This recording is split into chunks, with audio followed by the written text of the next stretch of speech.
Sayyidina Abu Sa'id radhiyallahu anhu berkata bahawa pada suatu ketika Rasulullah sallallahu alaihi wasallam masuk ke masjid untuk menunaikan solat. Lalu baginda sallallahu alaihi wasallam ternampak sekumpulan manusia sedang ketawa sehingga menyeringai jijik. Lantaran itu baginda sallallahu alaihi wasallam bersabda, "Jika kamu berbanyak mengingati perkara yang menghapuskan segala kelazatan, yakni maut, maka pasti aku tidak akan mendapati kamu dalam keadaan yang aku lihat ini.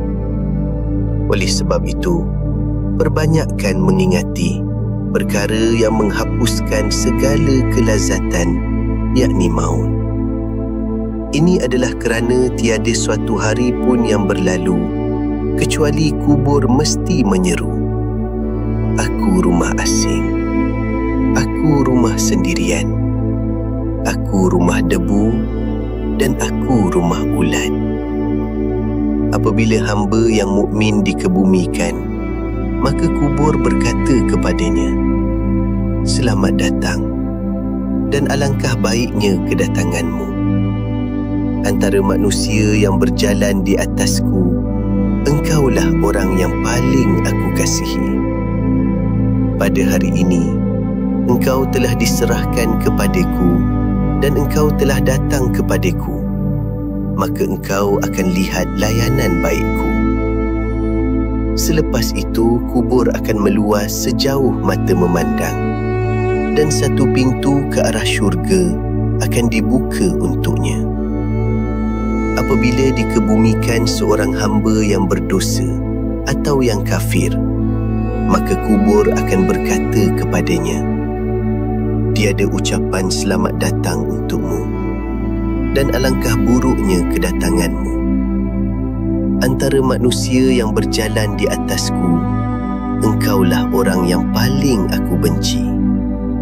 Sekarang engkau telah diserahkan kepadaku, dan engkau telah datang kepadaku, maka engkau akan lihat layanan burukku terhadapmu.' Selepas itu, kubur akan menghimpitnya sehingga tulang-tulang rusuknya berceragah antara satu sama lain." Baginda sallallahu alaihi wasallam menunjukkan keadaan itu dengan memasukkan jari-jari sebelah tangan antara jari-jari sebelah tangan yang lain. Allah Subhanahu wa ta'ala melepaskan ke atasnya 70 ekor ular yang besar-besar. Jika seekor sahaja daripadanya menyemburkan bisanya ke dunia, nescaya sehelai rumput pun tidak akan tumbuh hingga ke hari kiamat kerana kesan bisanya itu.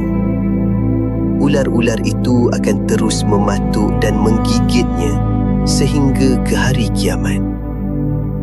Baginda sallallahu alaihi wasallam juga bersabda, "Kubur ialah satu taman daripada taman-taman syurga, atau satu lembah daripada lembah-lembah neraka." Tirmizi.